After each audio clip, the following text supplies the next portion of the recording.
CountryPreps.com. I'm Evan Wren, and this is the Capital Farm Credit Wednesday night podcast, our weekly look at the area athletic scene. What's going on this week? What happened last week? I'm here with my partner via Zoom, Dan Youngblood. And Dan, tonight we've got a special guest. We've got Comanche head football coach Stephen Hermesmeyer. Yeah, and I'm excited about this one. I've been looking forward to getting Coach Hermesmeyer onto our podcast for a while. He's a guy that's just done a tremendous job at Comanche, really built that program into a force in this area. And this year, they're looking really, really good, particularly on the defensive side of the football. So I'm excited to talk to him about that. I was excited. I got a chance to see them play last week when they hosted Brady. They were able to come out with a 28-7 win in that one. So it's going to be fun just talking to him about that game, about their 2-0 start, and about a few other things. I mean, he's a guy that we've really enjoyed getting to know over the years, and it's going to be exciting to get him on the podcast. All right, before we jump into that, we need to thank our primary sponsor, Capital Farm Credit, with offices all over Texas, including Stanford and Albany. Buy your own slice of Texas with Capital Farm Credit. Together, we're better. And with that, let's go ahead and look at last week's top games, some of their top performances. One of the things that jumps off the page right off the bat was this big win for the Albany Lions, Dan. It was a Lions versus Lions matchup. They had the Dublin Lions at home, and one of the top performances of the week, nearly getting player of the week, Jaheim Newton with more than 300 yards rushing and a pair of touchdowns to lead Albany to the big win. Yeah, Jaheim Newton, if you've checked out our area rushing leaders, he is topping that list currently with a huge performance last week against Dublin. A very talented kid, just a junior, and he really showed out last week with, like you said, over 300 yards rushing, led them to that lopsided victory. But Albany's looking really good, particularly on the offensive side. It's going to be exciting. They've got a huge test this week, obviously, and we'll be talking about it here in a few minutes with Hamlin coming to town. But that was a good win for him. Dublin was coming off a really impressive showing against De Leon. So to kind of dominate them the way that they did, I think was a pretty good sign for Albany. Obviously, Albany's always good. You always expect them to be good, but that's a good early season test for them, and they passed it with flying colors. So if you're Denny Faith, I think you've got to be pretty excited with what you've seen so far. All right, let's move over to an interclass matchup. The Wall Hawks topping Cisco 35-14 at Wall, and really it kind of fell into the pattern that we expected, Dan. We thought that Cisco would really give them a go for the first half, maybe into the third quarter, and then the depth issue would come to be a very big advantage for Wall, which is two divisions above Cisco. So we have to be fair here. Cisco's playing two divisions up, and I guess a top 10 football team on the road, and still gave a great showing. Yeah, I think you're exactly right. This game went about how we envisioned it. Cisco led, into halftime and was playing really well, and then just kind of like you said, I think depth kind of got him a little bit. But Wall was able to run the football, wear him down, as Wall is prone to do. But I think this is one of those games that you look at early in the season that helps both teams. I think both teams will get better from playing that game. But I think it was an impressive showing for Cisco to go up there and play a Wall team that's as good as this one, as well as it did for as long as it did. Yeah. And I think it's a good sign for Wall to be able to pull away from that type of Cisco team too.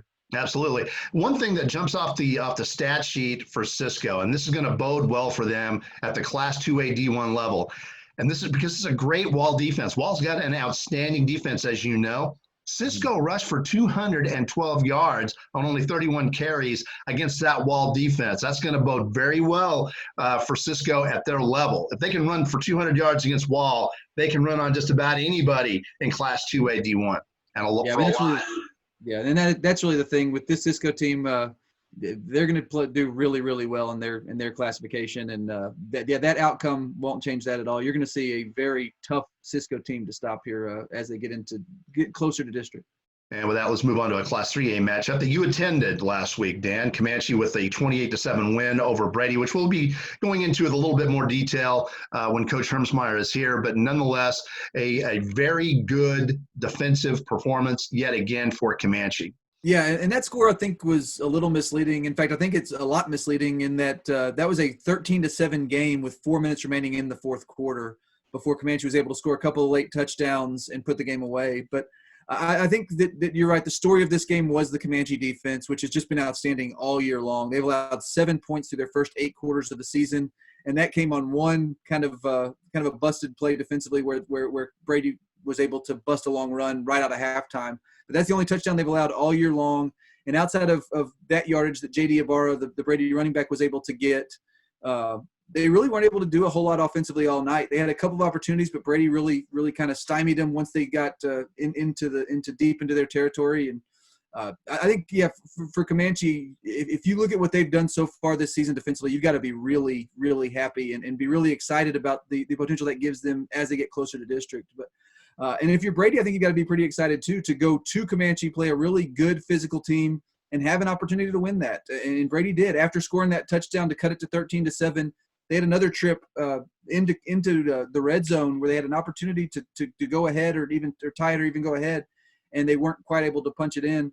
And then Comanche ended up pulling away after that. But I think this was a game, again, where both teams will look at this as an opportunity to get better, where both teams did improve from playing that game. I think that this will be a good one for both teams, and I think both these teams will be factors in their respective districts for sure. Brady is a good, young, athletic football team, and Comanche limited them to 130 yards in total offense. And if Comanche keeps playing that way, Dan, defensively, on the offensive side, really all they have to do is just be sound and not beat themselves and get, decent kicking and win the field position game. If they keep playing that well defensively, they'll win ball games just playing that way. And that's one thing about this Comanche team that probably hadn't been talked about as much is that they're a really good team on special teams. They've got a good kicker, first of all, so they have a reliable kicker, can get them points, when they can't finish drives with touchdowns, and then they really get after it on punts. So they've already blocked 2 punts this year, and they've forced some other miscues just with their pressure. So that's a big deal for them. And I think you're right. I think offensively they will get better as the season goes along. They've been a little bit spotty to start. But when you play as good as they have in both defense and special teams, they don't have to score a ton of points. And so far that's been a winning formula. We'll see if they can continue to do that. But I like this Comanche team. And one thing that really impressed me about that game the other night is that Brady, in addition to having some really good athletes at the skill positions, that's a big team. They've got some real size on the lines. And Comanche, which is not a real big team defensively, was able to contend with them really well. So they were able to really shut them down, like you said, 130 total yards. So to do that against a team with the size and athletes that Brady has, I think bodes extremely well for Comanche going forward. All right, moving on to Class 4A. One of the games that we were taking a look at last week, and we had high hopes for this ball game being a shootout, but the Lampasas Badgers ruined it. They came into Stephenville, and they're as good as advertised, obviously. I mean, they're a top 5 team for a reason. Beating the Yellow Jackets 41-0 at Memorial Stadium in Stephenville. You do not see that happen very often.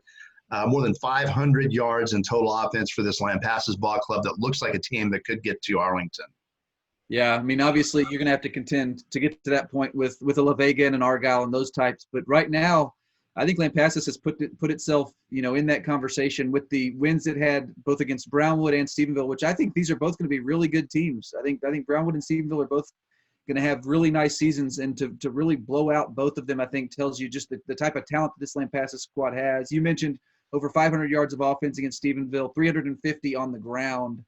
But that wasn't the part that necessarily surprised me. I thought Lampasas would score on Stephenville. The part that really surprised me was to shut down that offense. Having seen that Stephenville offense at Sweetwater, I mean, I've seen the talent they have. This is a talented offense to hold it to nothing. With a good running game, a very good running game. I mean, they've got a lot of talented offense, and to hold them to a goose egg, my goodness, I think that tells you just how kind of scary good this Lampasas defense is, and really how good this Lampasas team can be. I think if you're Stephenville, you just got to turn the page and forget about that one. There's nothing to be gained by dwelling on that one. Move forward. This is a good Stephenville team. Don't let that one result fool you. This is a team that's going to win a lot of games before the season's over. Well, yeah, just focus on getting better and better and better as the season goes along, and chalk it up to the fact that you just played a top 5 ball club, and you just got a measuring stick. So try to catch them if possible. And if you have those types of games, that's the type I think you want to have early in the season to get humbled a little bit. I think that kind of lights a fire underneath you and get you going again. But sometimes those types of games can help you. It's not probably one that was a whole lot of fun to play, but now that it's over, you just kind of learn from it and move on. And with that, we move on to last week's Big Country Preps game of the week. The Hamlin Pie Pipers defeating Hawley on the road 35-6. And what we thought was going to be a real shootout, but as it turned out, Hamlin is just dang good. I mean, dang good. And they played really well in the trenches against a very big, strong Holly team. That is their strength. That's what Holly is known for. Hamlin played. Their game plan was to go more or less around the big people of Holly. They threw a lot of perimeter passes. They had some rollouts, that sort of thing. But they still rushed for 222 yards. They had 455 yards in total offense, 457 rather, and really held their own. And they slowed that Holly running game down, Dan. They didn't get dominated by those guys up front. This is a very good Hamlin team. Yeah, and I talked about this with the Stephenville game. I think this was another one of those that was a really surprising result for me. Not necessarily the outcome. I thought it was going to be kind of one of those games that could go either way. But to see Hamlin go, out there and dominate the game, I was surprised by that because I think very highly of this Holly team, and I still think this Holly team is going to have a very, very successful season. But for Hamlin to go out there and do what it did, I think it tells you, hey, this team is legit. This team has the look of maybe a team that can return to Arlington if things fall right. So I think just very impressive. And I'm excited now we get to see, after watching them beat Holly last week, we get to see them face Albany this week. And I'm excited. I'm going to get to see that game. So I'm really, really excited to get to watch what this Hamlin team does the rest of the season. Because I think we knew that they were good. We knew they were going to be good.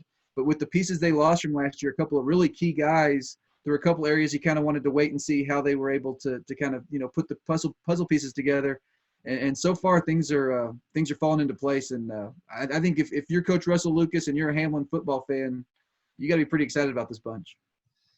And with that, it's just about time to look ahead to this week and the top football games in the area. But before we do that, we want to thank some of our sponsors, primarily Capital Farm Credit, who brings you these Wednesday night podcasts throughout the school year free of charge. Also, for the love of the game broadcasting, our old friend Terry Slavens, owner of K-Lakes 93.5 FM out of Breckenridge, KATX 97.7 FM out of Eastland, KROO 1430 AM out of Breck, and 98.5 KWBY FM out of Ranger. That is for the love of the game broadcasting. And Phil Hill of the Albany Realtors Group, big supporter of local athletics. If you're in the market, give Phil a call at 325-669-5153 or visit his website at philhillproperties.com. And finally, Jack's Road Boring out of Snyder, dirt sales and services with experience and service that you can depend on. Larry Green is the man to call out there at 325-575-8004. That's Jack's Road Boring in Snyder. And with that, Dan, it is time to go ahead and take a look at some of the top games of the week. And you've already been going down the list and checking it twice. What's the first game that you want to talk about? Well, we'll start with one that I think is may not be a terribly competitive game just because of how well one of those teams has played to this point. But I'm interested in that Bangs Winters game, and I'd like to talk a little bit about this Bangs team, just the start that it's off to. You look at what the job that Coach Maxfield's doing with this bunch, have not allowed a point so far through 2 weeks. Playing a Winters team that comes in a little bit banged up and struggling a little bit. I think if you're looking at what Bangs has done so far, you've got to be pretty impressed. And I think you got to be pretty excited looking at down the road at that matchup with Ballinger come district time. Yeah, I think it's probably the best Bangs team, at least so far. But what we're seeing so far with the last week's big win at Florence, which has never been an easy place to play. That's always that whole town shows up to watch their ball games. This might be the best Bangs team we've seen in 7 or 8 years, the way they're looking right now. And Ethan Sanchez had a tremendous game last week, rushed for over 200, scored 4 touchdowns, had more than a dozen tackles. That kid can play. Yeah, really, both of their Ethans can. You talk about Ethan Cortez at quarterback, didn't throw for a ton of yards, but was really, really efficient. They didn't need to throw a whole lot given the outcome of that game. But when you look at that backfield with Ethan Cortez and Ethan Sanchez, that could be one, I think, of the best in the entire area. So, but I think what's really impressive is we talk about their offense, and I think we knew their offense was going to be good with those two, and with Wiedemann moving out to receiver from quarterback. They've got weapons. We knew their offense was going to be good. But the part that's surprising a little bit is just how good their defense has been to pitch 2 shutouts, the first against an early team that had a really nice showing last week against Toller. So Bangs, we talked about this before the season. And I kind of said I think that Bangs had an opportunity to really be one of the surprises in the big country so far. And I think so far they're delivering. This team is really, really good, and it's going to be a fun one to watch. I'm going with Bangs on the road. Winters is always dangerous. I know that right now they're having a little bit of trouble putting things together. They're off to an 0-2 start, but they are that flex bone team. They do know that offense, and that's one of those ball clubs that if you turn the ball over a couple of times, suddenly you're up against it. So Bangs needs to go in there and take care of business and not turn the ball over and not get behind in order to win this one. And I agree. But I will go with Bangs.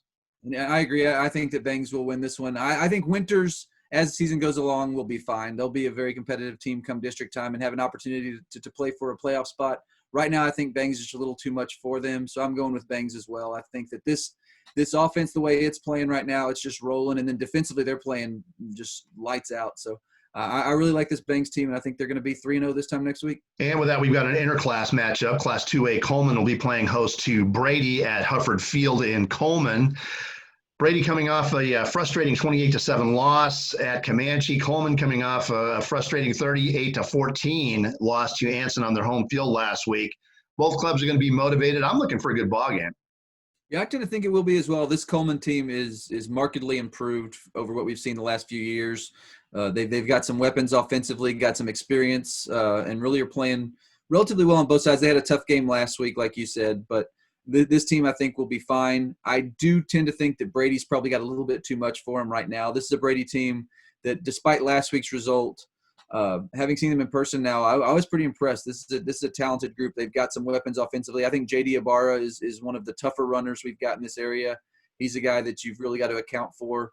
And then defensively, they play a physical brand of football. They really gave Comanche all they wanted for really 3 quarters and change. So this is going to be a challenge, I think, for Coleman, but I don't think it's going to be a walkthrough for Brady either. I think this Coleman team's got some talent. Like I said, they've got some experience. They're starting to gain a little bit of confidence. So this should be a good matchup for both. Like you said, both are coming off losses. It'll kind of be exciting to see kind of where each stands mentally and kind of who can get the momentum back going after a win this week. This is going to be one of those week 3 games that tells us a lot about both teams and where they stand. And it's right now, both of them are a little bit tough to gauge because Brady played a struggling TLCA program in week 1 and then locked horns with a very good Comanche team last week. Coleman opened up with an 0-2 Miles Club in week 1, and then last week faced a 2-0 Anson team in that frustrating loss. So this is going to tell us more or less, I think, where both ball clubs stand. I'm going to take Brady to win at Coleman, but I don't think it's going to be easy. No, and I think you kind of made a good point there is that they're kind of off to very similar starts. They played teams that were kind of struggling in their first week and dominated them, and then played a really hot team in the second week and kind of struggled at times. I think I agree with you. I think Brady will come out on top of this one, and I think that they had maybe a little bit less frustration. I think they come out of that game at Comanche feeling pretty good about themselves, given the fact that they had a chance to win that in the fourth quarter. So I think that's kind of maybe a confidence boost there, where they went on the road to play a really physical team and kind of hung with them for most of the game. So I think this will be a motivated Brady team, a confident Brady team, and I think they'll find a way to go on the road and get the win. And with that, we've got an interclass matchup. The Dublin Lions will be hitting the road to face Anson at Tiger Stadium. Dublin comes in at 1-1 after falling at Albany last week. Anson is at 2-0, but I think this is going to be a bit of a track meet. This Dublin team with this 15-year-old sophomore Chris Teton at the helm, he's leading the big country in passing yards. Now, he did make some mistakes in a big loss at Albany last week, but this kid's only 15. He's showing some promise, Dan. Yeah, it's funny. You go from one multi-year standout in Kai Wing to now the Teton kid who's just a sophomore looking like he's going to have an opportunity to be a 3-year starter. Dublin's had some pretty good play at the quarterback position of late, and he looks like a worthy successor to Kai Wing, who is so good and did so much for that program. So I think that this Dublin Anson matchup to me looks a lot like you see it. I think it's going to be kind of one of those shootouts. There's going to be a lot of offense. The big key will be kind of who's able to make the stops. And so far, Anson has done a little bit better job than maybe Dublin has. But when you look at the schedules, I mean, there are going to be a lot of teams that struggle to stop Albany. So I think this will be a telling matchup for both teams. Anson's off to that 2-0 start. Dublin had a really impressive showing in their opener against De Leon, and then last week was able to move the ball against Albany, but weren't able to stop them. So I think that you're going to have one of those where we're going to learn about both these teams this week, and it should be a fun matchup. Something that was noteworthy in that win for Anson last week at Coleman, a 38-14 win. They had a first-time starter. They had Isaac Braun out with an injury, and Dylan Pyle came in, a junior who had not started a varsity game at quarterback, and came in and got Big Country Player of the Week. Threw for 193 yards and 2 scores. He rushed for a score. He rushed for 71 yards and a touchdown. He took a punt back 58 yards for a score. Accounted for 4 touchdowns in his first varsity start as a quarterback.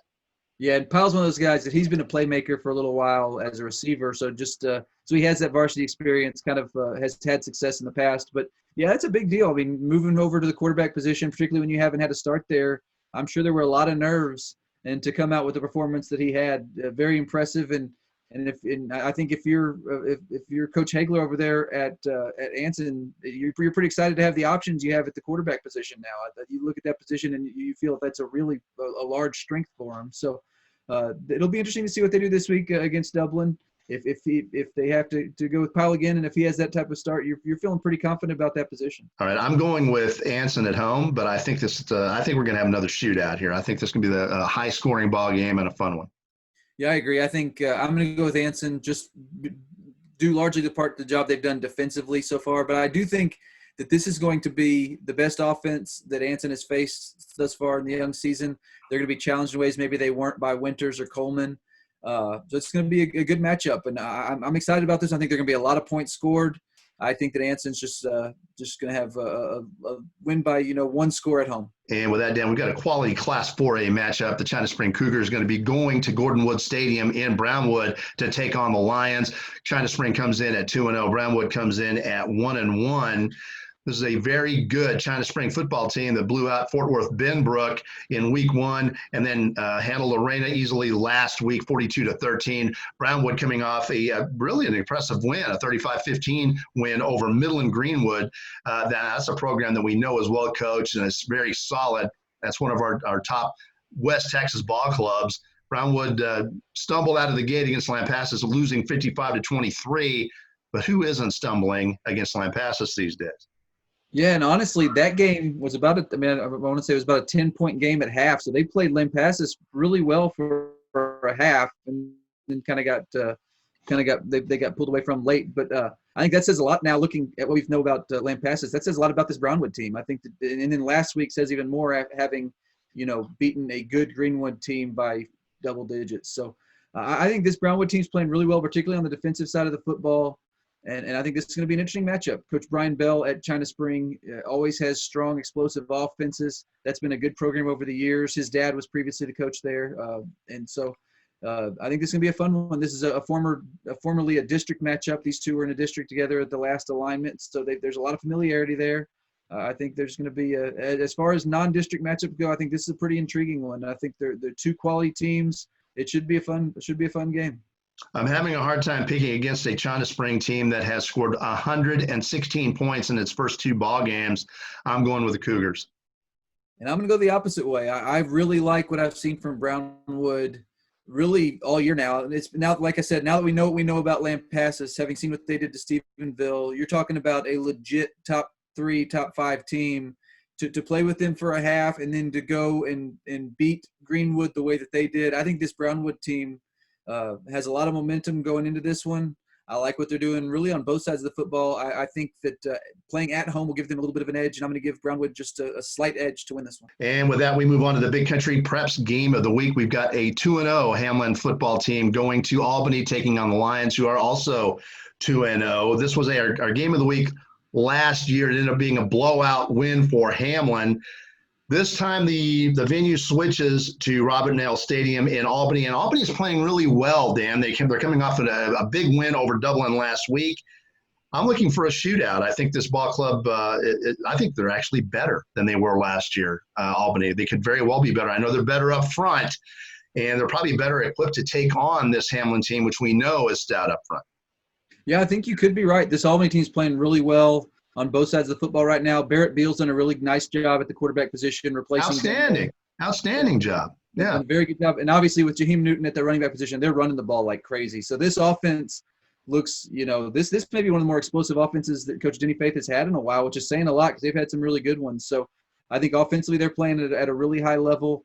And I'm excited about that matchup. I think with what Hamlin's defense has done so far this season, I think this will be their biggest test so far, and that's saying a lot again because they just played a really good Holly offense. But if Hamlin can find a way to limit this Albany defense or this Albany offense, watch out, because you're talking at that point about an elite defensive unit. But I'm not sure that's going to happen. I think that this Albany team will find a way to score some points, especially at home on Faith Field. The coach Denny Faith had the field named after him recently, which is obviously a big deal, and that's exciting. And I think that Albany's going to come out really fired up at home, particularly having lost that game last year the way they did. This is a little bit of a rivalry matchup. I'm excited to see how it goes. I still think that Hamlin has the better team overall. I will pick Hamlin to win, but I think that Albany's going to make this a very good football game, and I think it's going to be a really exciting game of the week.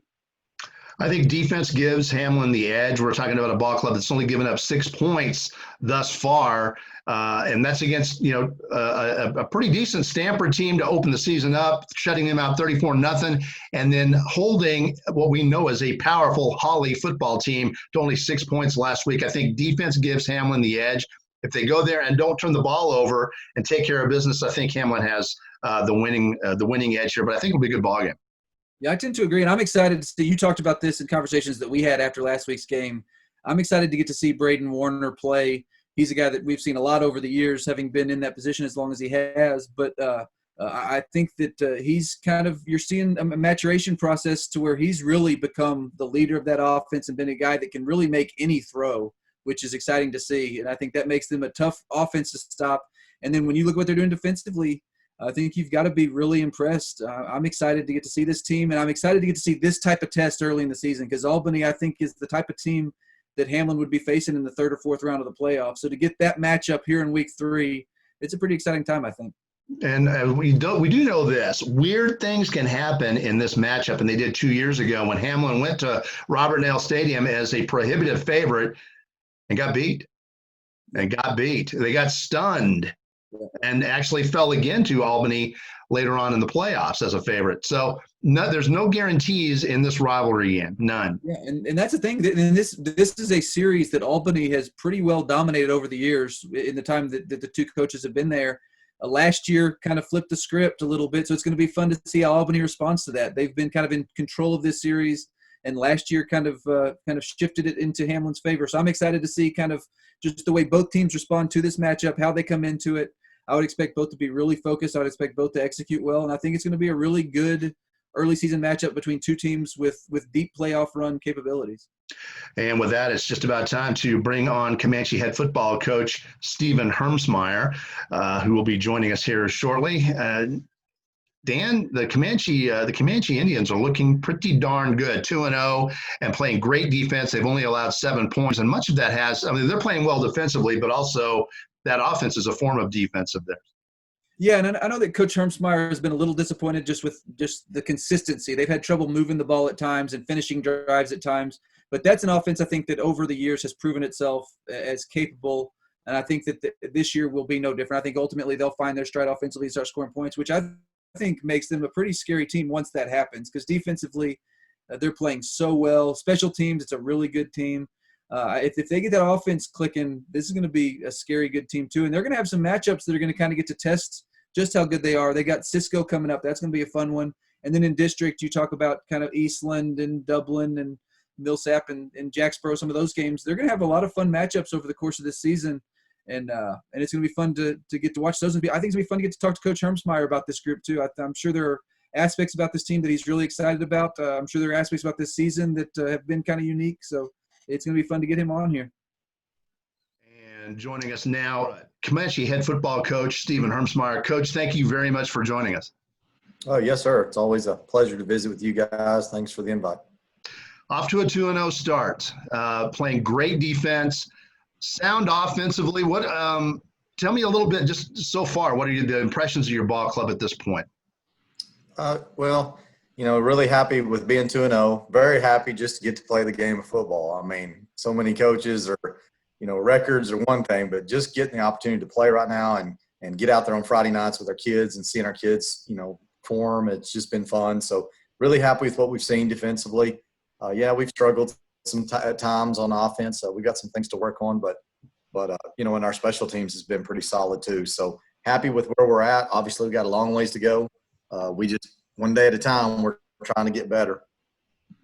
And speaking specifically about that defense, obviously that's kind of been the story of your team so far with the shutout at Mason last week. Really bottled up a good Brady offense. I guess what's kind of fueled that defensive start, and what are maybe some of the things that you've been most impressed with? Well, I think we play hard. I think if anybody who's watched us play the first 2 weeks, I mean, I know you were there the other night, Daniel. I mean, we're not like physically, when you look at us, you don't look at us out there on the field and go, man, look at all these big old monsters they have. I mean, we're pretty small, really. I mean, and our kids just get after it. They're sound and they've been very coachable. They're understanding what we're trying to do scheme wise. I had several kids back on defense, but we've had several position changes. Kids that played in the secondary a year ago that play in defensive end. We have a kid playing in the secondary that's playing middle linebacker. So it's not that they're playing in the same positions in their season. They're just, kind of fit. We made some moves that really benefited us. And obviously we got to stay healthy, but very happy with what we've seen. And, we talk to our kids all the time, show up every day with a great attitude and with a lot of effort. And that's kind of how we performed the last 2 Friday nights. We got a great attitude and we've played very hard. Coach, if you keep playing defense the way you are, you're not going to have to play lights out offensively. But I mean, as long as if you keep playing sound offensively, how many games can you win? And what are you liking and disliking about your offense so far?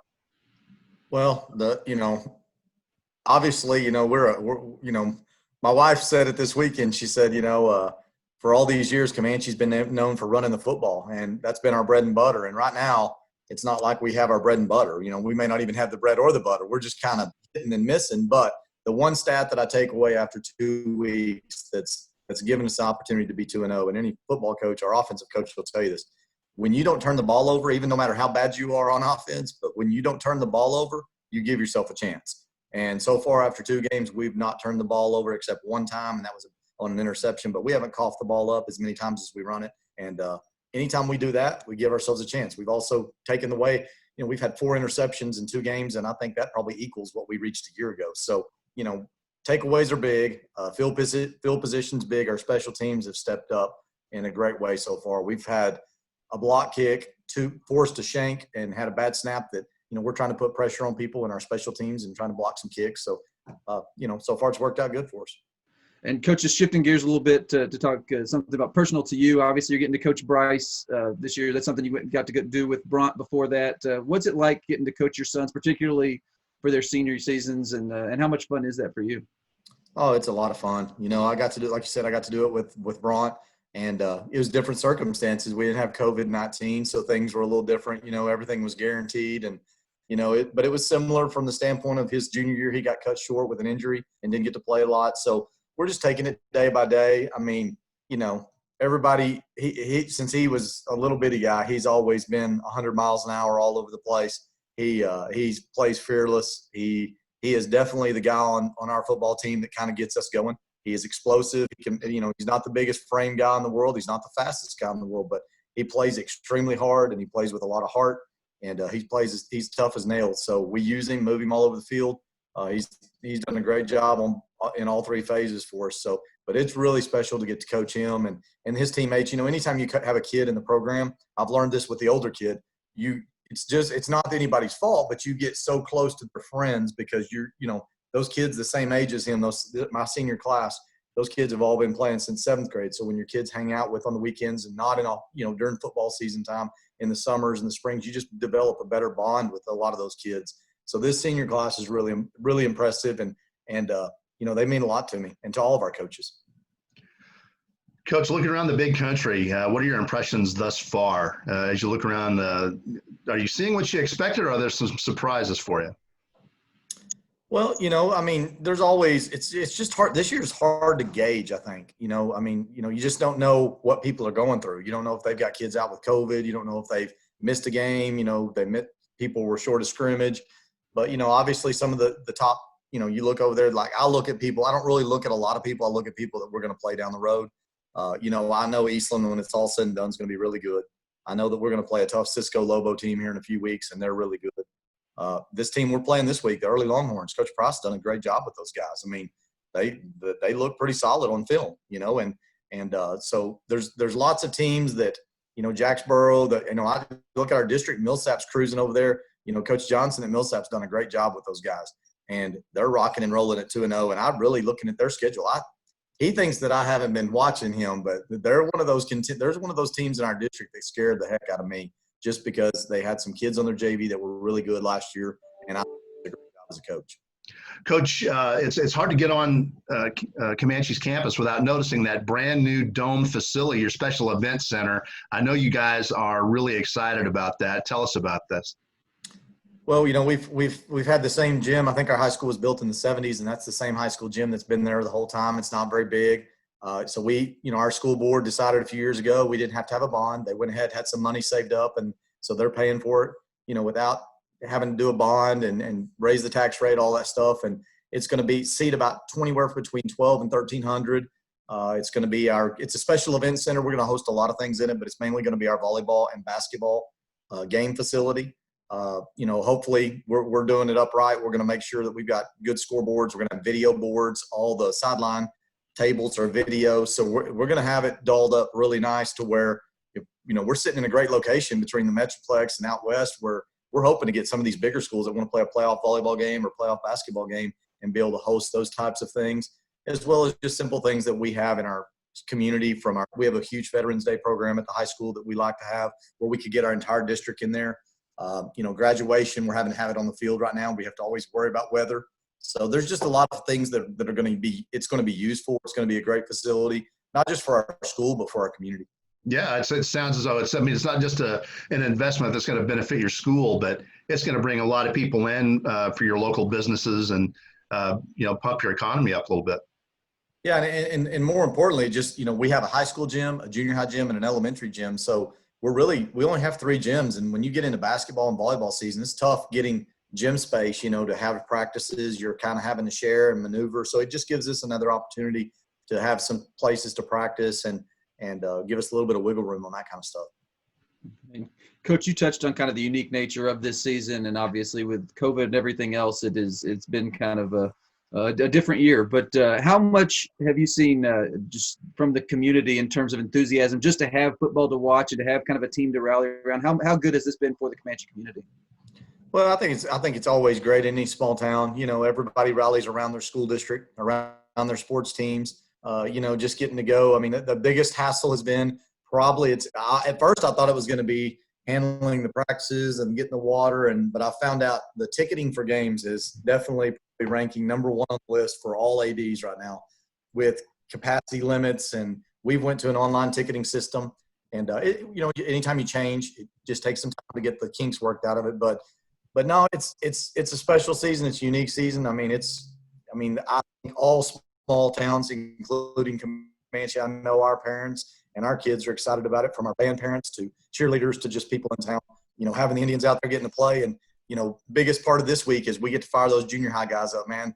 Those 7th graders, the 7th grade football, first game of their career. It's always, to me, that's always one of the fun things of they're ready to put on that helmet and shoulder pads and run on that game field and compete hard. And so this week we get to do that. And so there's a lot more excitement for that as well. Okay.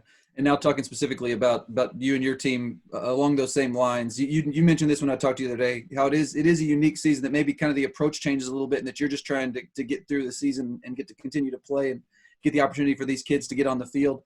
How does COVID and everything with the challenges you're facing, how does that kind of change your approach to a season as opposed to maybe how you'd be approaching this in a normal year?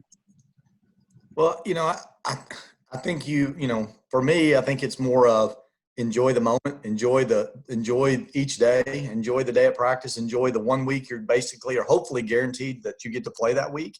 And then whatever happens on that Friday night, hopefully you improve and you get better. But, in years past, I'm not going to lie. I mean, this time of year, I'm thinking district opponents, what I'm going to be doing, how I'm going to change things. This year, not so much. I mean, I'm just enjoying the moment and trying to get our kids ready to play each and every Friday night and making sure we don't get complacent.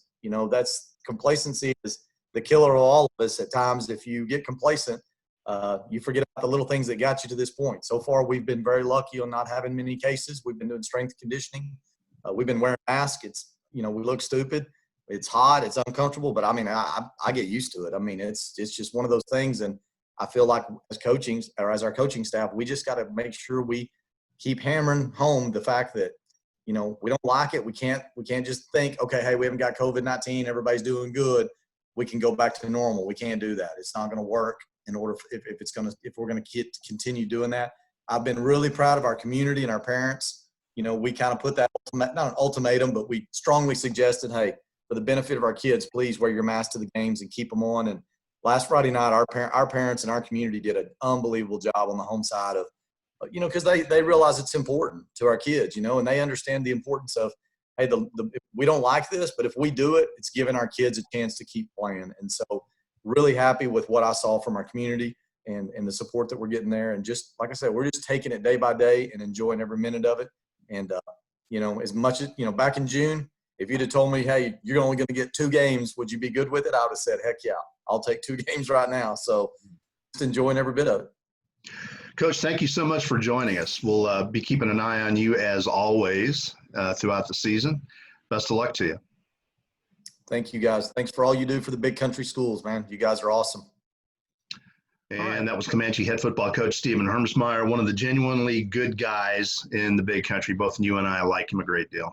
Yeah, I think we're both big fans of Coach Stephen Hermesmeyer. You look at the job he's done at Comanche, obviously very, very impressive. Did a great job at Winters before that.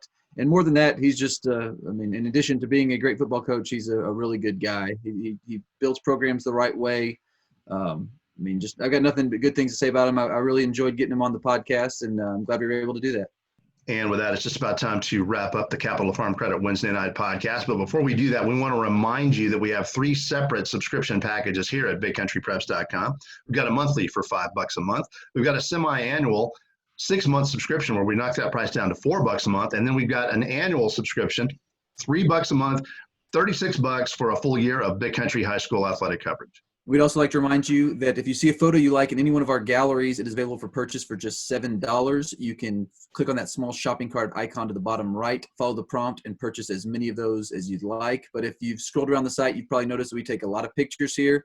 We've been updating our photo archive, so make sure you check those out. And if you do see a photo you like, again, available for just $7. But we take a lot of photos, and something we're really proud of here at BigCountryPreps.com. All Big Country, all high school, all the time. Welcome home.